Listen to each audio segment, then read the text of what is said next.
Today, I'm so excited to bring you a tutorial on one of my favorite items to sew, one of my favorite clothing designs that I've made. It's nice and simple.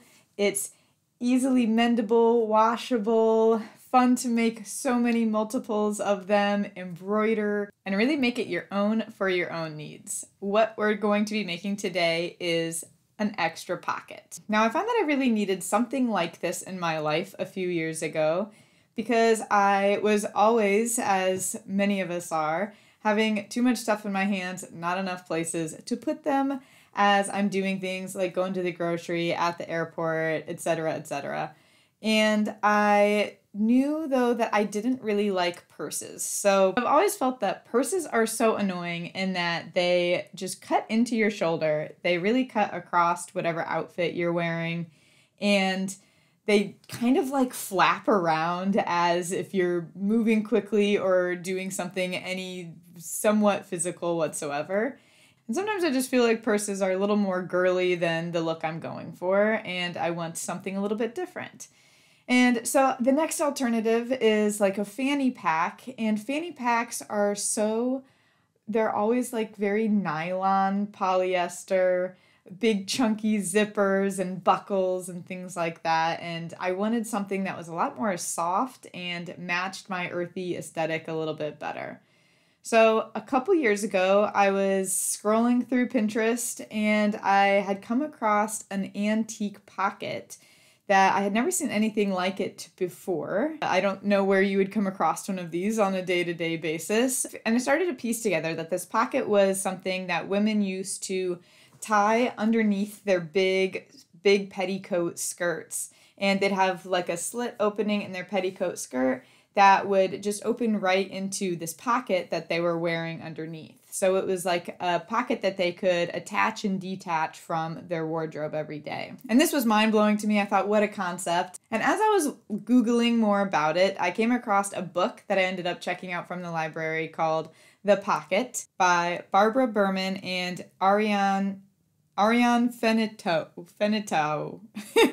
And in this book, they talk all about women's pockets from like the 17th through 19th century in Europe. And they talk about how these pockets really represented women's ability to participate in economic trade, to have privacy, and hands-free mobility in their everyday work. It's of course how they held secret, important, and even some stolen items. And what I love about them is that they were made almost entirely out of really soft linen and cotton fabric, embroidered by hand, kept for a lifetime, and then mended when they needed to be. So these add-on pockets really weren't like fanny packs at all, in that they weren't bulky, they didn't have chunky zippers, buckles. They're really soft, subtle, mendable, washable, all things that's exactly what I was looking for. But as I started to play around with these designs, the traditional historical pocket has the opening right in the center midline of the pocket. So in my first prototype, I did put this center midline pocket opening.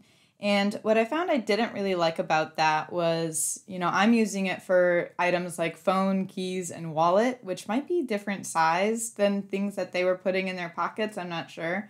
But I felt it was very hard to get in and out of this center midline opening. And I'm so used to having like a hoodie pocket or sweatpants pockets, these big roomy pockets that sort of have the diagonal line that you can just slide your hand so easily into. And so I thought, okay, I'm actually going to try and adjust this, make this pocket opening a little bit more modern design so that it's more easy. And sometimes I just even like my pockets to be a place for my hands to sit, and so an easy place for my hands to enter the pocket and just rest inside.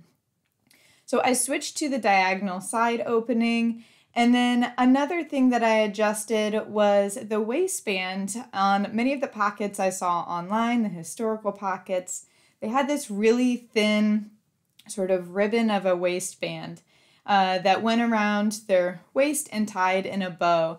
And I felt that on early prototypes that this was, for my pocket, I wanted to carry a little bit more weight in it. Things like my phone, keys, wallet, sometimes even a small water bottle. And I wanted to be able to wear the pocket for long durations of times, full days.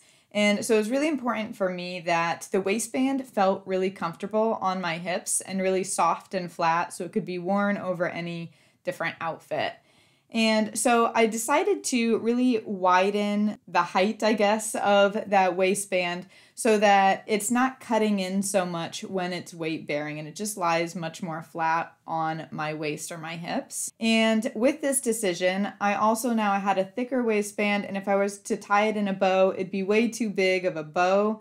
And so I decided to go with the buttons because the buttons lay nice and flat. They still give me adjustability so I can wear it either high on my waist or low on my hips. And I like the look of the buttons. I think for some people, the buttons aren't the look that they're going for. I've definitely had mixed opinions on the buttons for the pocket. But I think the fun thing about buttons is you can really play around with it. So if you do go with buttons, you could get a button that just seamlessly matches your fabric. And so you can't even really tell a button is there. I've done that on some of my black pockets, just put black buttons.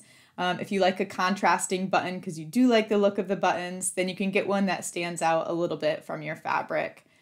I did try at a time to do a adjustable buckle strap on the waist, and for me, I really didn't like that. I found that the fabric was bunching a lot and not moving as smoothly as I wanted it to, and it was adding that buckle feel to it that I didn't feel was the aesthetic that I was looking for. But if you go to make the pocket yourself and you want to try a different type of fastener for the waist belt, I highly encourage you to just experiment and see which sort of setup you think is most comfortable. But for the tutorial today, I'm going to be showing you how to make a extra hip pocket that has a wide waistband, button closure, and some embroidery on the front. Now you can make it with or without embroidery. I think the fun part about embroidery is that the options are limitless of what you could put on there.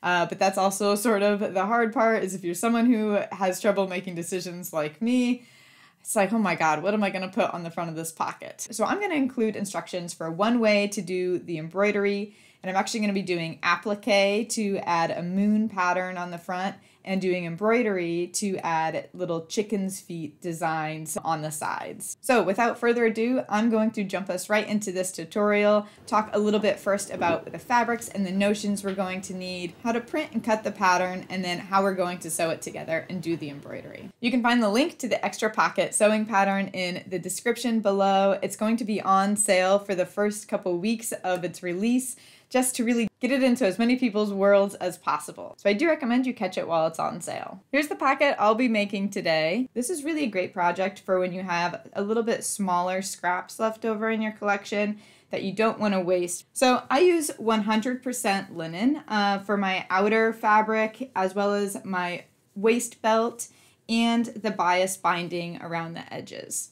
I get my fabric from fabricstore.com. They have a really great selection of linens. And this one I'm using right here is the Mix Natural Soften in a medium weight. And for my lining fabric, I'm actually using a really lightweight but tight weave, a cotton fabric that I actually eco-printed on. So this is actually a print of a real leaf that I foraged at some point, and all of the insides have sort of a cool design that I'm sad is wasted on no one's eyes. No one can see the inside of this pocket except me, but it feels sort of special, like there's already specialness nested inside of my pocket. But I do prefer to use a real lightweight and something that feels soft on my hands for the lining. You just want to make sure that for the lining and the outer, pretty much all parts of this pocket, you aren't using anything that has stretch to it. It's going to be much easier to sew if you have really non-stretchy fabric, and if the fabric you really want to use is stretchy, I just recommend that you add a fusible interfacing to the back to take the stretch out of it. Now inside this pocket is actually nested a few mini pockets as to keep everything safe. And so I've got a credit card and cash pocket right in front here. And then I've also added a pen pocket, and I use my cotton lining fabric for those as well. If you're doing any applique, for mine, I'm using a combination of cotton fabric for my white moons and the same medium weight linen fabric for my gray parts of my moons. And the gray fabric is plant dyed with black tea and iron. I have a tutorial on my website actually how to dye linen or any plant-based fabric with black tea and iron, so you can check that out for free on my blog. I also sell scrap bundles of my plant dyed fabric, and for a limited time I'm selling the plant-dyed fabric by the yard. So all 100% linen. If you're interested in adding plant-dyed elements to your pocket, I can definitely help you out in that category as well. We will be using fusible interfacing at the buttoning ends, and I use like a Pellon featherweight fusible interfacing. Now, interfacing aside, I highly recommend you pre-wash all of your fabrics before starting this project, the way that you might wash your pocket in the future. And I promise you, it's really nice to be able to wash the pocket, because if this is going on any adventures with you, it's going to get a little bit dirty, and you want to be able to wash it and dry it without having any warpage or shrinking later in the process. All right, let's get into notions and other supplies. So for my pocket, I'm using 4 buttons. I use sort of a wood button I'll link to in the description below.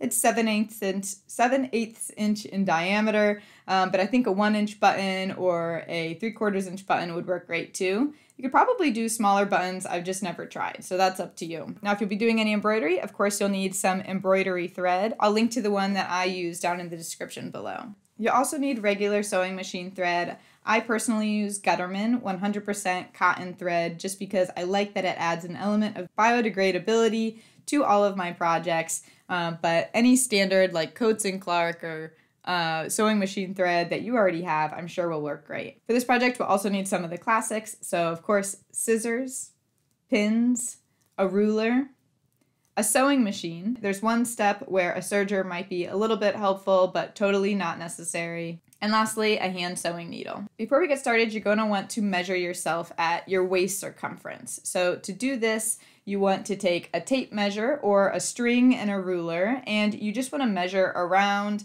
your waistline, the area sort of between your belly button and your rib cage. When you're taking this measurement, don't suck in really far. You want to get an accurate measurement. So just get it at its widest point, because you're going to want this pocket to feel pretty comfortable and not too restricting when you're wearing it. Jot down your waist size, because we're going to use it to make a calculation in just a minute. The next thing you need to do before we get started is choose if you're going to wear your pocket on your right hip or your left hip. This is going to affect how you cut out and assemble your pattern pieces later. Personally, I find that people who are right-handed tend to prefer a pocket on their right hip, but I have both right and left-handed pockets, and I love both of them, so totally up to you. And then another fun decision is what you're going to embroider on the front. I am going to include here how to do applique circle moons and chicken's feet, but you might have all different designs that you can come up with. I will link to a Pinterest board below with some ideas just to get you started. Or you can choose to do a completely plain pocket, let the fabric speak for itself. No embroidery is needed for this to be an awesome accessory. And one last disclaimer before we get started. I do actually hand make these pockets and sell them on my website. Please, I love you, please do not sell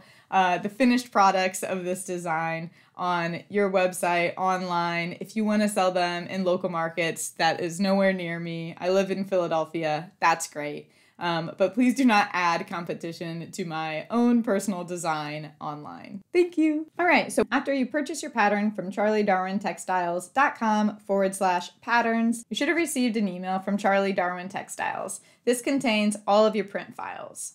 When you're going to print, you just want to make sure that you select the correct paper size. So if you're in the US, you're going to be selecting US letter 8.5 by 11.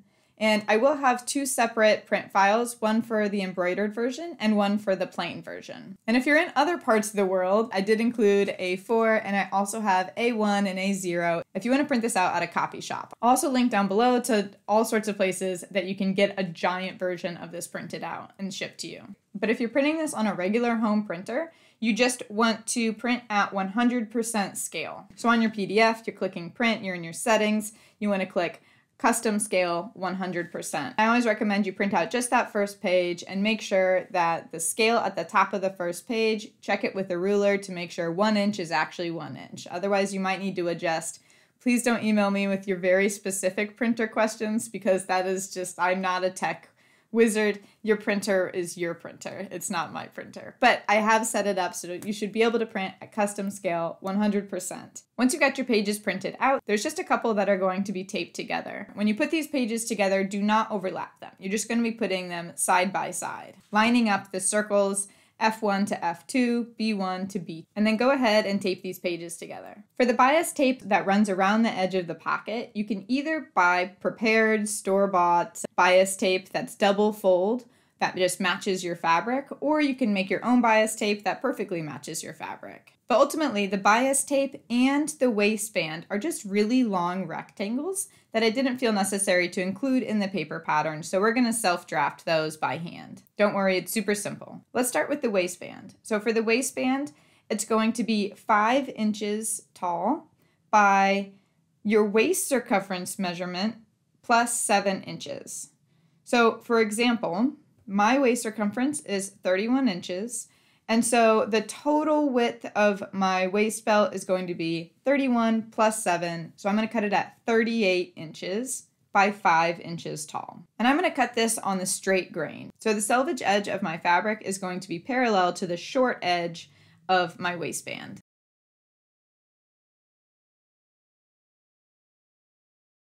If you're making your own bias tape, we're going to cut this at a rectangle that is 2 inches tall by 32 inches long. What makes it bias tape is that it's cut on the bias, which just means that it's cut diagonally across your fabric so that it has a little bit more stretch and ease to it when it is wrapping around the edges. We're making double fold bias tape, so that just means that we're going to fold the edges in by 1/2 inch long ways towards the center line.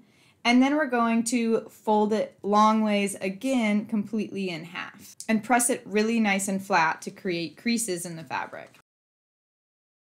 When we're cutting out our pattern pieces, we just want to make sure that they are lined so that we're cutting on the grain. This means that you'll be aligning the arrows of the pattern pieces parallel with the selvage edge. The selvage edge is that pre-bound edge that the manufacturer created. And your arrows will be running perpendicular to the cut edge where the person at the fabric store cut the fabric. Take time to transfer any notches from the sewing pattern onto your fabric. If you're doing the embroidered version, you just want to make sure that you transfer all of the end points of your chicken feet and make lines right inside the top and bottom of each circle along the center line. I do this by literally just stabbing my pencil right through that pattern paper.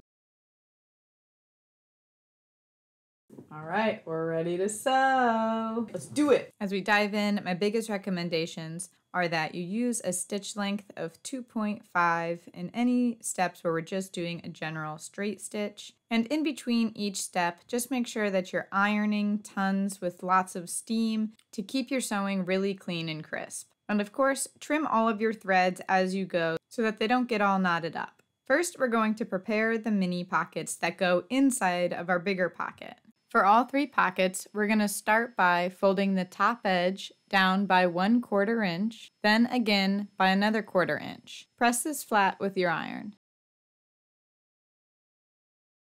Now we'll do a top stitch across each of these folds, 1/8 inch from the inner folded edge, backstitching at each end.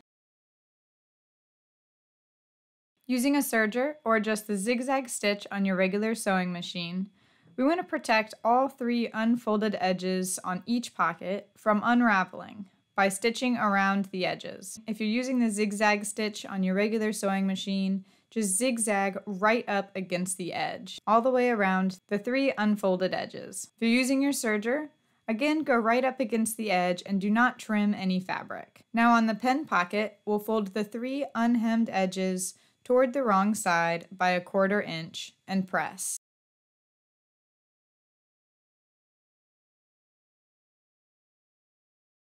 Now we'll place card pocket B on top of card pocket A. Right sides of both are facing up. Align them at the bottom edge. Pin them together at the center of card pocket B. Now fold all 3 unhemmed edges under towards the wrong side by 1/4 inch and press.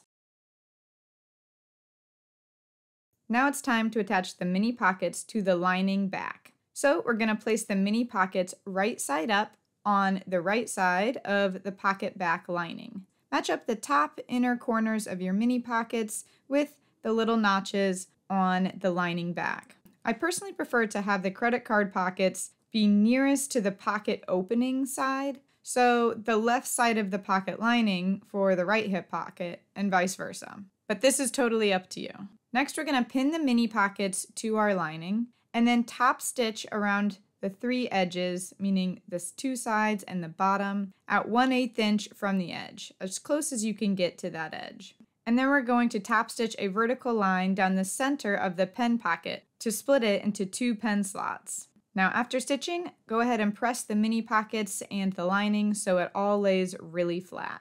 At this stage, we're going to start working on our applique and embroidery on the front of the pocket. If you're choosing to do a plain pocket, go ahead and skip to the next chapter of this video to proceed with the following steps. If you're adding any embroidery or applique to the front of the pocket, this is the time to do so.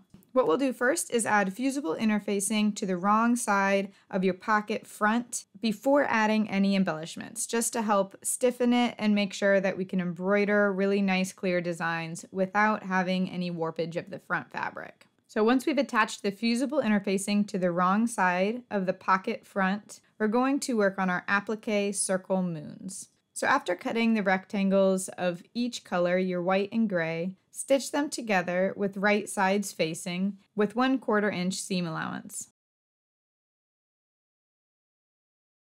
Press that center seam open. Now we'll trace our large circle onto each square with the seam line centered.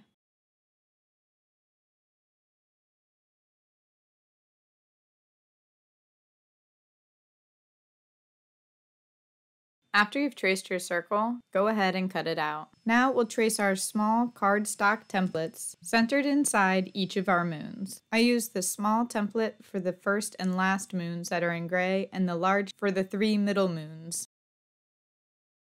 Now we'll do a basting stitch about 1/8 inch to 1/4 inch outside of the drawn line. We're not going to do any finishing knots at either end of the stitching. We just want these threads to fall loosely at the ends. We want the loose threads to fall on actually the front side of the fabric, not on the back side. So make sure that you start with your needle on the front side and pull it through to the front side on your last stitch.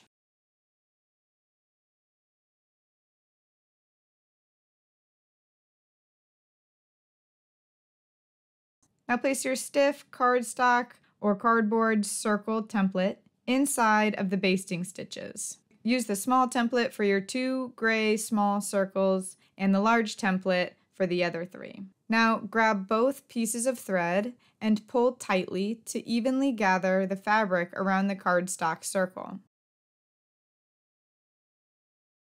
While holding it really tight, use your iron, push down real hard, get some of your aggression out, and really flatten that circle. Then let it cool for a second because it might be a little bit hot to touch. And you can pull one end of the thread to remove the basting stitches. Hold on to the string because we're going to reuse it for the next circle. Now, real gently pull out the cardstock circle template and then use your iron to press it one more time when the template's not in there to really secure its shape. Repeat these steps for all 5 circles. Now place your moons on the front pocket, aligning them with the notches from the sewing pattern. Pin them in place. I typically use just 1 pin per circle. Too many pins tends to get in the way. Over on our sewing machine, we're going to use these sewing machine settings. Zigzag stitch, width of 1, stitch length 1.5. We're going to stitch around the edge of the circle. So as we zigzag, we want the needle to go in one side of the fabric on the moon side and one side of the fabric right off outside of the moon. As you go around, I've sort of figured out that if you pause with the needle down and rotate the fabric every 6 to 7 stitches, you can get around the circle pretty smoothly. And it might be like every 4 to 6 stitches for you. Just don't be afraid to every few stitches have your needle down in the fabric, stop, lift your presser foot, rotate the fabric a little bit, and then drop it back down and keep stitching for a few more stitches and keep sort of rotating around like this. You could also hand stitch at this stage, but I still find the sewing machine to be a little bit easier for me. I think this step specifically takes the most concentration and patience, so just stick with it. You got it. I believe in you wholeheartedly. Just one circle at a time. You got this. And oh my God, it's so satisfying once you've gone around the circles and you see just how flat they get once you've sewn them on. It is so satisfying. Oh yeah, there's some good circles. You can tell they're not perfect, but that's all right. That's part of the fun of making something yourself, is that everything's got a little bit of character built into it. Next, I'm going to add some embroidery to the right and left side of the front of the pocket. And I'm personally choosing to do a design called chicken feet. And chicken feet just look like chicken feet, sort of. Each foot is about 1.5 inches tall. And I have my start and end point dots already on here, but I'm going to draw in the lines that I'm going to stitch over to fill it in. I'm using a dark colored embroidery thread on my light fabric so it pops a little bit more. This one I have linked in my description down below. It's one of my favorite. It kind of transfers from a dark brown to a blue in really earthy tones. To start, we're going to actually just make a knot on the wrong side of the pocket. So I come up through the back, make a tiny, teeny stitch, go back from the front to the back, and then tie a double knot, sometimes a triple knot if I'm feeling like a little bit insecure. We're going to start with a knot at the bottom of the chicken foot. Now we're going to do something called a back stitch, not to be confused with the back stitch on your sewing machine, but it's an embroidery back stitch, and this is how we're going to get straight lines running from the bottom to the top. Essentially what you do is pull your needle from the underside to the top side of the fabric, go 1 stitch length, go back under the fabric, then we're going to go up to the top of the fabric, 1 stitch length later,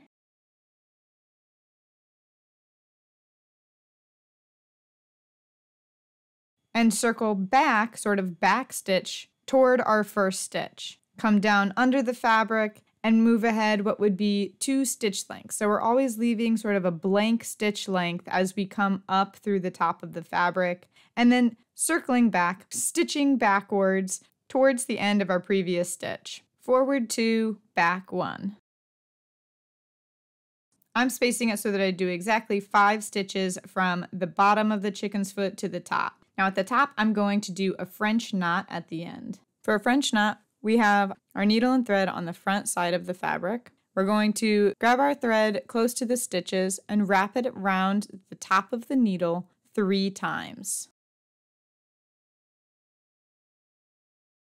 Staying close to the fabric. Now we're going to poke our needle back into the fabric right at the top of our back stitching and pull it through, and it should form a knot, sort of a bubble of a knot on the top side of the fabric. Next, on the back side of the fabric, I need to go back down and do the 2 other toes of my chicken foot. So I'm going to weave my needle down through the stitching that I already had on the back side and poke my needle up at the top of my second stitch. Now I'm going to be doing my back stitch one more time. I'm going to go forward 1 stitch, and when I come back up, I'm going to come up 1 stitch length later and then back stitch to fill in that space. I'm going to do a French knot at the ends of these toes as well. So I wrap 1, 2, 3 times around, keeping everything close to the fabric, poke my needle through towards the back, and I've created sort of a little knotted ball on the front side. Now I'm just going to loosely weave my way back to the top of my second stitch again and complete my 3rd toe exactly the same as I did the previous one. At the end of this 3rd toe, after I've done my French knot on the front, I'm going to finish everything off with a double knot on the wrong side of the fabric. You just sort of pick up a little bit of the fabric or a piece of thread, anything you can kind of grip onto back there, and tie a knot into it and then do it again. Repeat this whole process for the chicken foot on the other side of your pocket. Now we'll return to the instructions on how to finish up sewing the rest of our pocket. The instructions from here forward are for anyone, so if you're doing the embroidered or the plain version, these instructions shouldn't differ. First, let's place our front outer on top of our front lining with wrong sides facing. It's important at this stage that you make sure that if you're going to wear your pocket on your right hip, that when you're facing the right side of your front pocket piece, the diagonal pocket slit is actually on the pocket left when you're facing it. Now pin that front outer and the front lining to each other. If you're doing the plain version, not embroidered, stitch a straight line down the center line, and then stitch 2 more lines, 1/2 inch on each side of that line. This just adds a little bit of extra decorative stitching and texture to the front of our pocket. And you can see what I mean by this in the PDF instructions. For both versions, we're going to stitch around the entire pocket to attach the pocket lining to the outer on all the edges. I recommend you iron really well before this step just to make sure that all of the edges are lining up perfectly. We're going to place the straight grain slit binding. That was the 9 by 1 inch piece we cut out. And we're going to place it along the diagonal edge of the pocket front with right sides facing.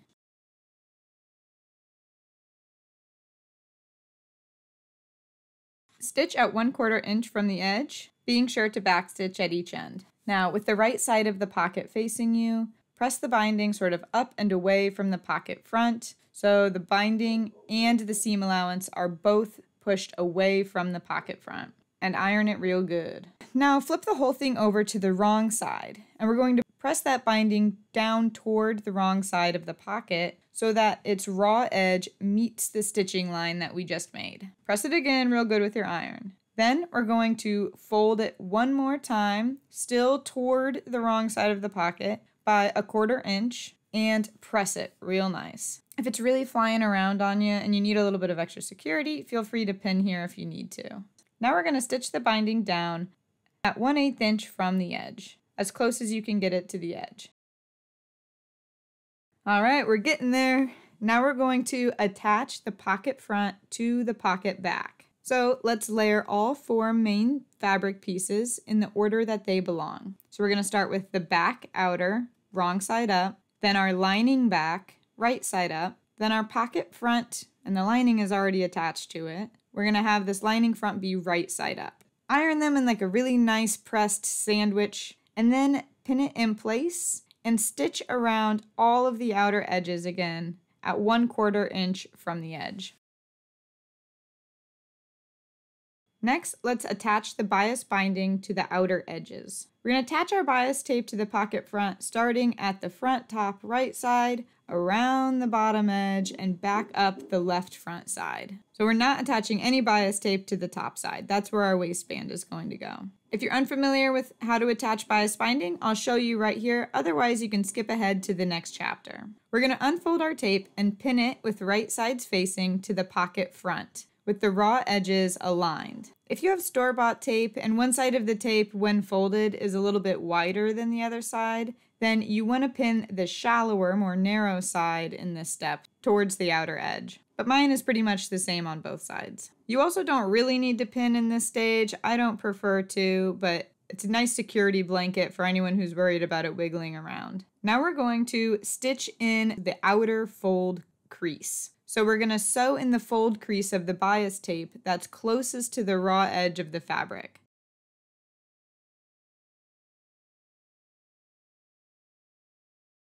Now we need to wrap the bias tape around the raw edges of the fabric. So we're going to use our iron to press the binding away or outward from the pocket front.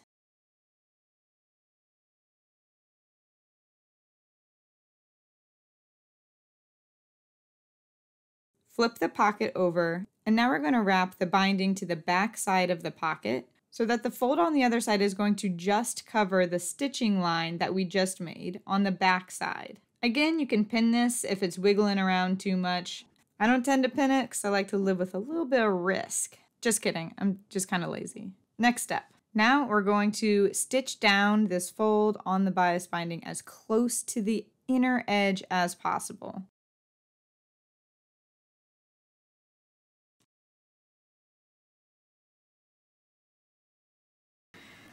Woohoo! All right, for our waist strap, now we're going to adhere one piece of fusible interfacing to the buttonhole area of the waist strap, and then another one to the button area of the waist strap. So these are the bottom left and bottom right corners. Let's fold the entire waistband in half lengthwise with right sides facing. Now grab some sort of writing utensil and mark 3.5 inches and 11.5 inches from one of the short edges. It doesn't matter which edge, because once we flip this, either side can be front or back. These are going to be your stop stitching points.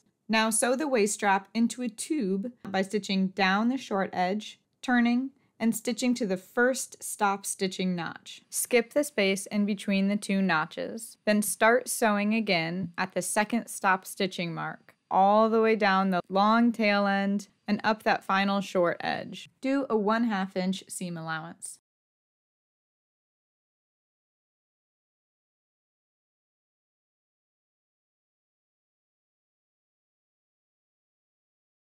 To reduce bulk and so you can get a much sharper corner when you flip this inside out, snip the pointy corners off of your belt, making sure that you're not cutting into the stitching at all. Now go ahead and turn the waistband right side out by just pulling it through the opening. I tend to use something like a mechanical pencil for this because it has sort of a pointy but blunt end.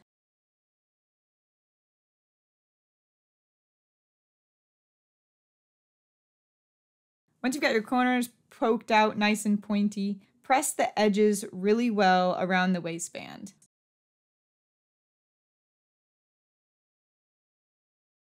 In the unstitched area, we're going to fold the edges under 1/2 inch just to match the rest of our seam allowance. All right, now we need to check in again just to remember, are we wearing this on our right side or our left side? Because you'll want to orient the pocket and the waistband for which side you're going to wear it on your hips. So you just want to make sure that the short end of the waistband is on the opposite side of the slit pocket opening.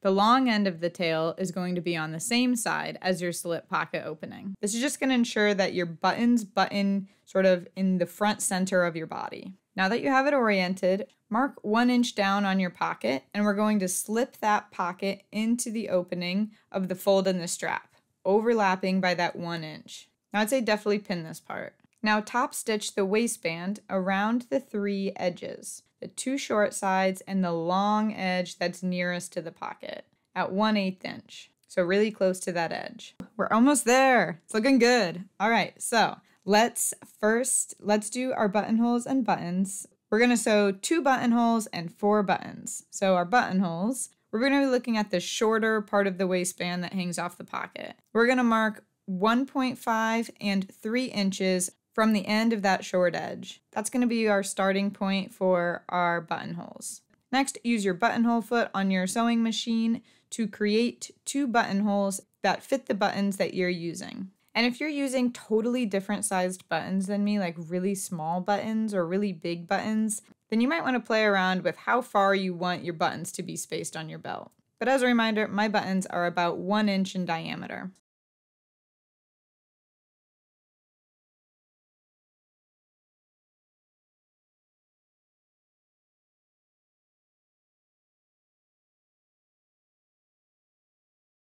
Next, we're going to open up the buttonholes. You can either use a sharp pair of scissors, which is what I usually prefer, or you can use your seam ripper. Just remember to place a pin at the far end of the buttonhole, and as you rip up towards it, that pin will just make sure that you don't rip all the way through it. Now we're going to add our buttons, and we're looking at the longer waistband tail. You can either machine or hand stitch your 4 buttons onto the waistband. I choose to hand stitch them just because I feel like the embroidery thread is really strong, and I kind of hate switching out the button and buttonhole foot on my sewing machine if I don't have to. I'm going to space my buttons at these distances from the edge of the waistband: 1 inch, 2.5 inches, 4 inches, and 5.5 inches. Secure your buttons nice and tight, again in whatever method you prefer. And that's it. Yeah. You did it. You did it. You're done. It's so freaking beautiful. I'm so proud of you. You are a hot commodity in this pocket. You are a hot commodity who's going to put hot commodities in your pocket, which is a hot commodity. Strap that bad boy on, strut around town, show people what you've got, what kind of trinkets you carry, what kind of stones and magic gems, tiny fairies, kernels of corn, eyelashes, all the things that you carry around in your pocket. And when people see your pocket and they start asking you if you'll make them a pocket, stitch something in there that you've always wanted to tell them, but you've been a little bit too afraid. Stop calling me. You have a unibrow, or something nice, like I love you. That'd be sweet. The options are endless, guys. I've just been so happy to sew this pocket with you. Please send me pictures to the email in the description below. I'd love, love, love to see what kinds of pockets you've made. I think there's so many options for it, so many cool ways it could turn out. I've only made it, honestly, a couple of different ways. So I want to be inspired by you all and see what you got. All right. Thanks so much, and I'll see you in the next one. Bye!